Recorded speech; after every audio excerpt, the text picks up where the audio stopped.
अगर खुद की बुद्धि दूसरों से कहीं ज्यादा तेज कराना चाहते हो और अगर दुनिया पर हुकूमत करना चाहते हो तो यह तुम्हारा सपना अवश्य ही पूरा होगा, लेकिन उसके पहले तुम्हें खुद को सुधारना होगा। और अपने आप को कैसे सुधारे, वह हम आज के इस वीडियो में गौतम बुद्ध की कहानियों के माध्यम से जानेंगे। तो बिना देर किए चलिए उन कहानियों की शुरुआत करते हैं।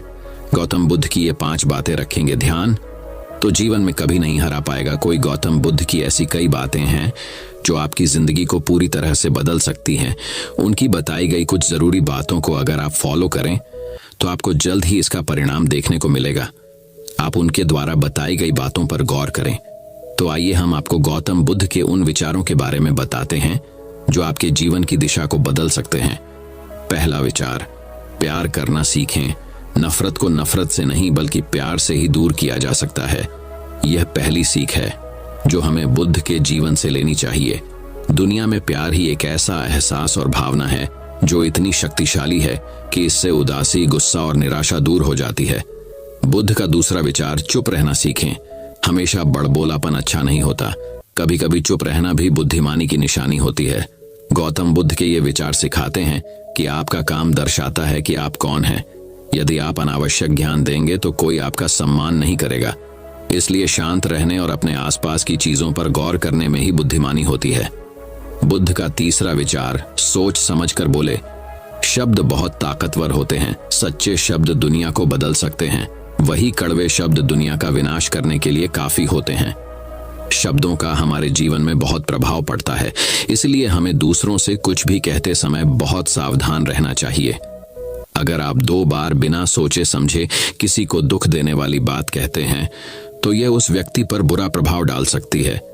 लेकिन अगर आप अच्छे शब्द कहें तो इसे सुनकर सामने वाले में सुधार की गुंजाइश बढ़ जाती है। जीवन में लक्ष्य तय करें। आपको अपनी महत्वाकांक्षाएं खुद तय करनी होती हैं। बुद्ध के इन विचारों से आपको सीख मिलती है कि आपको लाइफ में अपना लक्ष्य तय करना चाहिए। ये आपके लिए कोई और नहीं बल्कि आप स्वयं ही कर सकते हैं। दूसरों पर निर्भर रहना कमजोर व्यक्ति की निशानी है। व्यक्ति को कभी भी इस बात से नहीं डरना चाहिए कि उसके बिना हमारा क्या होगा। जीवन में कभी किसी पर निर्भर न रहे। आपको जीवन में डर को त्यागना चाहिए। अगर आप इसे पकड़कर बैठे रहेंगे तो जीवन में सब कुछ पीछे छोड़ देंगे। इसीलिए डर को दूर करें क्योंकि डर के आगे ही जीत है। तो चलिए बढ़ते हैं हमारे गौतम बुद्ध की दूसरी कहानी की तरफ, जिसमें गौतम बुद्ध ने बताया है कि असली बुद्धिमान कौन है। बुद्धिमान ये ऐसा शब्द है जिसे तारीफ और तंज दोनों की अंदाज में कहा जाता है। यदि कोई काम बिगड़ जाता है तो उसे तंज कसते हुए कहा जाता है कि खुद को बुद्धिमान न समझो।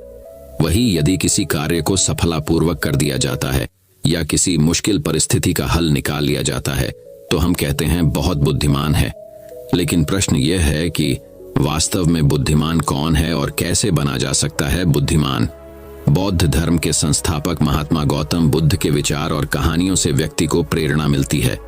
गौतम बुद्ध के जीवन से जुड़ी ऐसी एक नहीं बल्कि कई कहानियां हैं जिससे कई समस्याओं का हल मिलता है। इन्हीं में एक है बुद्धिमान होने की परिभाषा। बुद्धिमान की परिभाषा और इसका सही अर्थ गौतम बुद्ध के जीवन से जुड़ी एक कहानी पर आधारित है। बुद्धिमान से जुड़ी गौतम बुद्ध की कहानी, एक गांव में एक लड़का था जिसका दिमाग बहुत तेज था। उसकी यह खासियत थी कि वह किसी भी चीज को बहुत ही आसानी और कम समय में सीख लेता था, जबकि उसी चीज को सीखने और समझने के लिए अन्य लोगों को काफी समय लग जाता था। लड़के की यह ख्याति दूर दूर तक फैल गई। सभी लड़के की तारीफ में कहने लगे कि उसके जितना बुद्धिमान कोई नहीं है। लड़का चित्रकारी, मूर्ति बनाना, गीत गाना जैसे अन्य कई चीजों को जानता था। अपनी प्रसिद्धि को बढ़ाने के लिए वह अन्य काम और चीजों को भी सीखने लगा। इस तरह से उसे अपनी बुद्धिमत्ता पर अहंकार हो गया, क्योंकि वह साधारण व्यक्ति होकर कई असाधारण काम भी आसानी से करने लगा था। एक दिन उस लड़के का सामना भगवान गौतम बुद्ध से हुआ। लड़के को खुद पर खूब अहंकार था और इस कारण उसे किसी से ईर्ष्या नहीं होती थी, क्योंकि वह खुद को ही श्रेष्ठ समझता था। लेकिन पहली बार उसे गौतम बुद्ध को देख ईर्ष्या हुई और वह अपनी तुलना बुद्ध के साथ करने लगता है। वह देखता है कि बुद्ध के पास भिक्षा मांगने के लिए एक कटोरा है और उसके पास अपार धन। बुद्ध ने साधारण वस्त्र धारण किए थे और उसके वस्त्र कीमती थे। बुद्ध नंगे पैर थे और वह नंगे पांव जमीन पर पैर भी नहीं रखता था। इस तरह से लड़का एक नहीं बल्कि कई चीजों से गौतम बुद्ध के साथ अपनी तुलना करने लगा। हर चीज से तुलना करने के बाद वह मन ही मन सोचता है कि आखिर मैं इस भिक्षु के साथ अपनी तुलना क्यों कर रहा हूं, जबकि इसका और मेरा जीवन बिल्कुल अलग है। वहां मौजूद सभी लोग गौतम बुद्ध का सम्मान कर रहे थे। लड़का सोचने लगा कि आखिर इनमें ऐसा क्या है जो मुझ में नहीं है, जिस कारण मेरे भीतर इनके प्रति ईर्ष्या पैदा हो गई। अपने मन में चल रही जिज्ञासा को शांत करने के लिए वह बुद्ध के पास जाता है। वास्तव में कौन है बुद्धिमान, चलिए जानते हैं। बुद्ध के पास जाकर वह कहता है, मैं इस गांव का सबसे बुद्धिमान व्यक्ति हूं और आप अपने आसपास जो भी देख रहे हैं मैं वह सब करना जानता हूं।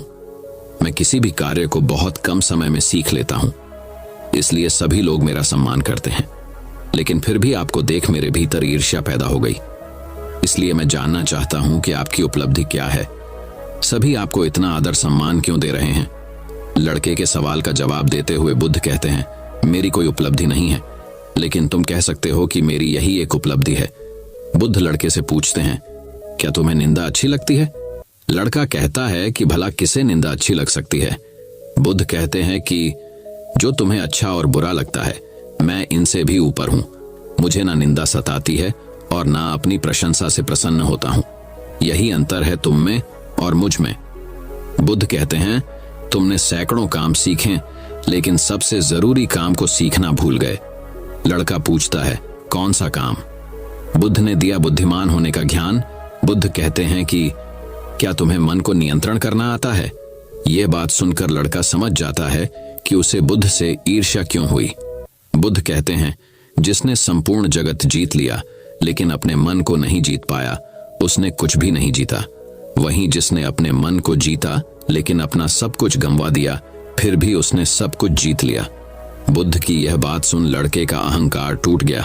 उसने बुद्ध से कहा कि क्या आप मुझे अपने मन को जीतना सिखा सकते हैं? बुद्ध कहते हैं, जरूर, लेकिन इसके लिए मैं तुम्हारी सभी उपलब्धियां छीन लूंगा। लड़का कहता है, मैं तैयार हूं। इसके बाद से ही लड़का ध्यान लगाने लगता है, क्योंकि ध्यान से ही मन को वश में किया जा सकता है। तो चलिए बढ़ते हैं हमारी तीसरी कहानी की तरफ। गौतम बुद्ध से जाने कैसे बने बुद्धिमान, और वास्तव में कौन है बुद्धिमान। बुद्धि ऐसा बल है जिससे हर असंभव चीज को भी जीता जा सकता है। लेकिन बुद्धिमान कौन है और कैसे बना जा सकता है बुद्धिमान, इसका सटीक अर्थ गौतम बुद्ध की इस कहानी में मिलता है। भगवान बुद्ध अपने शिष्यों के साथ एक वन से गुजर रहे थे। जेठ की तपती दोपहरी थी। गर्मी और लंबी यात्रा से वे थक गए थे। उन्हें जोरों की प्यास भी लगी थी। बुद्ध एक छायादार पेड़ के नीचे रुक गए और उन्होंने शिष्य आनंद से कहा, अभी कुछ देर पहले हमने मार्ग में एक झरना देखा था, जाओ और वहां से पानी ले आओ, जोरों की प्यास लगी है। आनंद गए, मगर वह झरना बहुत छोटा था और थोड़ी देर पहले ही वहां से कुछ जानवर गुजरे थे, जिससे ठहरा हुआ पानी हिल गया था और कीचादच नीचे से ऊपर आ गया था। पानी पीने लायक नहीं रह गया था। आनंद लौटकर बुद्ध के पास आए और कहा, जानवरों के झुंड के वहां से गुजरने से पानी गंदा हो गया है, वह पीने लायक नहीं है। अगर आप आज्ञा दें तो यहाँ से कुछ दूरी पर एक नदी है, वहां से जल लेकर आता हूँ। बुद्ध ने कहा, उसी झरने पर एक बार फिर जाओ। बुद्ध का आदेश पाकर आनंद को फिर वहीं जाना पड़ा। हालांकि उसका मन नहीं था, वह जानते थे कि पानी गंदा ही होगा, पर बुद्ध की आज्ञा का भी पालन करना था। पहले की ही तरह गंदा पानी देखकर वह वापस लौट आए और बुद्ध से बोले, मैंने पहले ही कहा था कि वह पानी पीने योग्य नहीं है। बुद्ध मुस्कुराए और उन्होंने कहा, एक बार फिर वहीं जाकर देखो तो आनंद, शायद साफ पानी मिल जाए। आनंद तीसरी बार झरने पर पहुंचे। उनके आश्चर्य का ठिकाना न रहा। पानी पूरी तरह साफ हो गया था। वह पानी लेकर खुशी खुशी वापस लौटे और बुद्ध के चरणों में गिर पड़े। उन्होंने कहा, आपने आज फिर मुझे एक बहुत बड़ी सीख दी। कुछ भी स्थायी नहीं है, सिर्फ धैर्य चाहिए। दोस्तों, जीवन में हर चीज पाने के लिए धैर्य और संयम होना एक विद्वान पुरुष की निशानी है। तो आप भी अपने अंदर धैर्य और संयम रखें। तो चलिए बढ़ते हैं हमारी बुद्ध की रहस्यमयी चौथी कहानी की तरफ। एक पुरानी कहानी इसी मन तन को साधे जाने से संबंधित है। संभव है ये कहानी आपकी जिंदगानी बदल दे। कहानी यूं है, गौतम बुद्ध जिन दिनों वाराणसी के पास प्रवास कर रहे थे और उनका जीवन उनके कुछ साथियों के साथ भिक्षा पर चल रहा था, उन दिनों उनके एक अति प्रिय शिष्य को एक बार कहीं भीख नहीं मिली। उदास भाव से वो लौट रहा था कि अचानक उसके कटोरे में मांस का एक टुकड़ा आ गिरा। शिष्य बहुत हैरान हुआ कि ये कहां से आया। उसने ऊपर देखा तो पाया कि एक चील अपने पंजे में इसे ले जा रही थी और वही उसके पंजे से छूटकर कटोरे में आ गिरा है।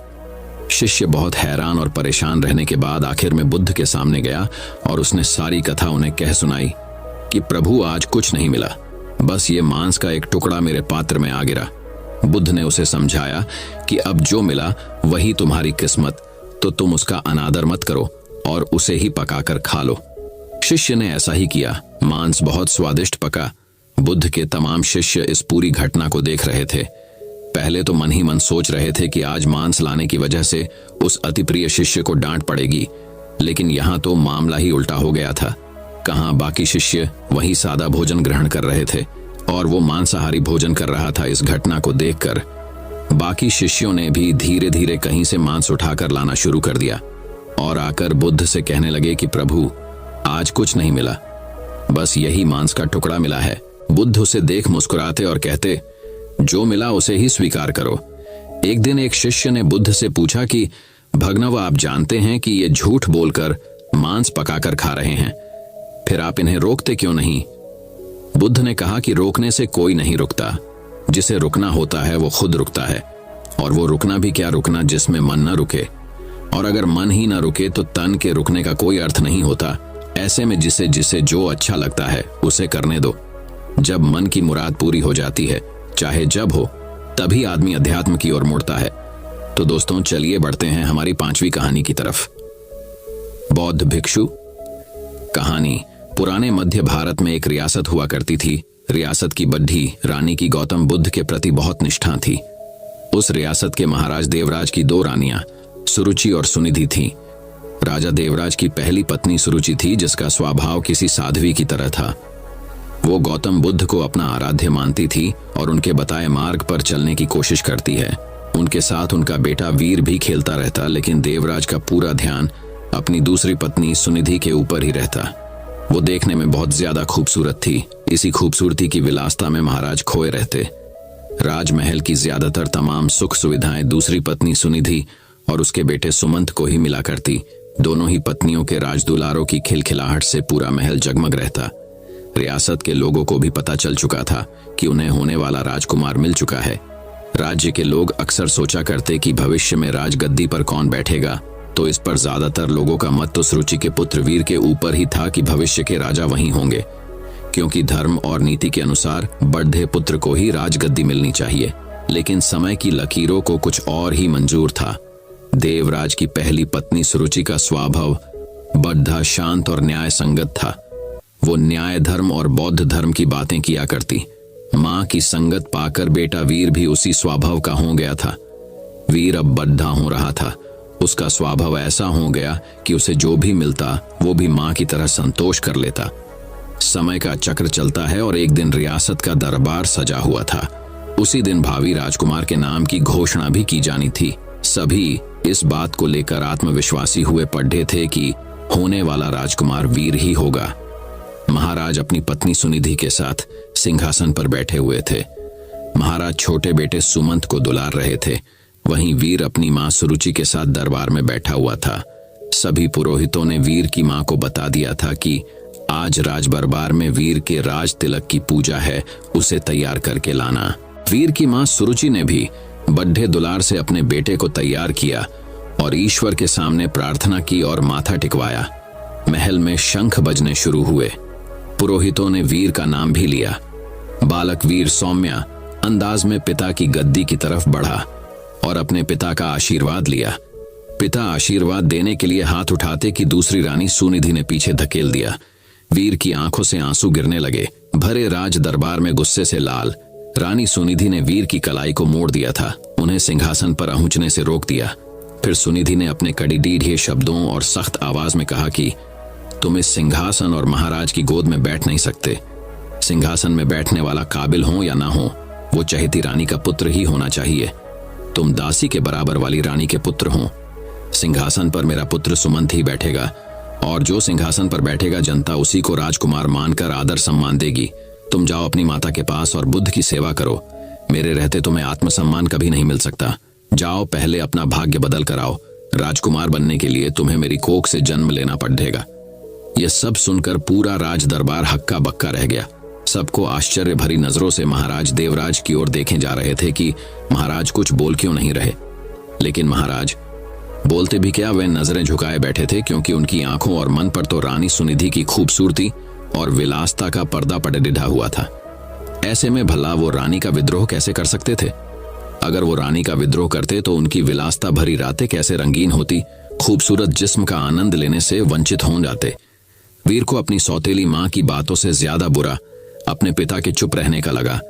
कुछ देर बाद वो राजमहल के बाहर चला गया। संध्या आरती का समय होने चला था। वीर की मां सुरुचि ने वीर को अपने पास बुलाया। वीर का चेहरा देखकर वो घबरा गई। वीर ने उनसे कहा कि मां, पिताजी हमारे साथ ऐसा क्यों करते हैं? अब हमारा क्या होगा? क्या मुझे कभी किसी का मान सम्मान प्राप्त नहीं हो पाएगा? जवाब देते हुए वीर की मां ने अपनी उंगली से मंदिर की तरफ इशारा किया। यह कमरा कुछ दूरी पर था और इसमें महात्मा बुद्ध की प्रतिमा यानी मूर्ति रखी हुई थी। वीर ने इशारा करते हुए पूछा, वहां क्या है मां? जवाब देते हुए मां बोली, वो महात्मा बुद्ध है, वहीं तुम्हें सिद्ध बनाएंगे, उनकी शरण में जाओ बेटा। बुद्धम शरणम गच्छामि। ये पंक्ति सुनते ही वीर ने बहुत अच्छा महसूस किया। सुरुचि बोली, बेटे तुम्हारे लिए इस सिंहासन से भी कहीं बढ़ा और आगे का सिंहासन बना हुआ है, इसलिए उस सिंहासन की लालसा व मोह त्याग कर उस बद्धे सिंहासन को प्राप्त करो। जब तुम उस सिंहासन पर बैठोगे तो, लेकिन उसे पाना इतना आसान नहीं। जीवन के उस सिंहासन तक तुम्हें महात्मा बुद्ध की शिक्षाएं लेकर जाएंगी। लेकिन वीर को अब भी ये समझ नहीं आ रहा था, मां आखिर किस तरह के सिंहासन की बात कर रही है। जो राज सिंहासन से भी कहीं बद्धा है, उसके कानों में तो अभी भी सौतेली मां के ताने गूंज रहे थे कि वो अभागा है। लेकिन वीर की मां ने देर नहीं की और उसे बुद्ध की मूर्ति के सामने लाकर खड्डा कर दिया और कहा कि अब सिर्फ महात्मा बुद्ध ही तुम्हारा कल्याण करेंगे। तुम उन्हीं के बताए मार्ग पर चलो, उनकी शिक्षाओं का अनुसरण करो, तुम्हें पता चल जाएगा कि जीवन का असली सुख कहां है। वीर ने मां से सवाल किया कि मां, क्या बुद्ध का स्थान पिता से भी बढ़कर है? वीर की मां ने मुस्कुराते हुए कहा कि महात्मा बुद्ध सबसे ऊपर है। मां की इस बात से वीर ने प्रेरित होकर कहा कि मां, अब से मैं बुद्ध जी की गोद में ही बैठूंगा, उन्हीं के बताए मार्ग व विचारों का पालन करूंगा। मैं कठिन से कठिन साधना करके उन्हें प्रसन्न करूंगा, इनकी शिक्षाओं को अपने जीवन में उतारूंगा। वीर ने बड़े दृढ़ निश्चय से कहा कि देख लेना मां, एक दिन बुद्ध मुझे अपनी गोद में जरूर बैठाएंगे। रानी सुरुचि अपने बेटे की इन मासूम बातों को सुनकर हैरान थी।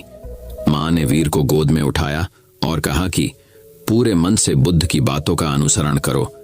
वीर भी गोद से उतरते हुए जवाब दिए कि आज से मेरे आराध्य बुद्ध हो गए हैं। कुछ ही दिन वीर बुद्ध की रोजाना नियमबद्ध उपासना करता हुआ ध्यान मग्न होने लगा। बुद्ध अब राजमहल छोड़ने का फैसला कर लिया। जो लड्डी का कल तक अपनी मां के पल्लू में छिपा घूमता रहता था, वो आज महल छोड़कर जंगल जाने का फैसला ले रहा है। इतने बड़े फैसले और जीवन परिवर्तन से सभी हैरान थे और मां को भी चिंता हो रही थी। माता पिता को प्रणाम कर वीर अब बुद्ध ज्ञान लेने जंगल की ओर निकल गया। महाराज देवराज को भी अपनी गलती का एहसास होने लगा, लेकिन अब भी वो कुछ ना कर पाए। वीर बुद्धम शरणम गच्छामि शब्दों का निरंतर जाप करता हुआ अपने पथ पर निकल गया। कोसों दूर पहुंचने के बाद वीर की मुलाकात एक बौद्ध भिक्षु से हुई। वो एक कुटिया में रहा करते थे। वहां उनके कुछ शिष्य भी थे। वीर ने बौद्ध भिक्षु से ज्ञान मांगा और कहा कि उन्हें बुद्ध से मिलना है। इसके जवाब में बौद्ध भिक्षु ने महात्मा बुद्ध की कहानी बताते हुए कहा कि खुद को जान लेना ही बुद्ध को जान लेना है। लेकिन फिर भी वीर ने बुद्ध से मिलने की जिद नहीं छोड़ दी।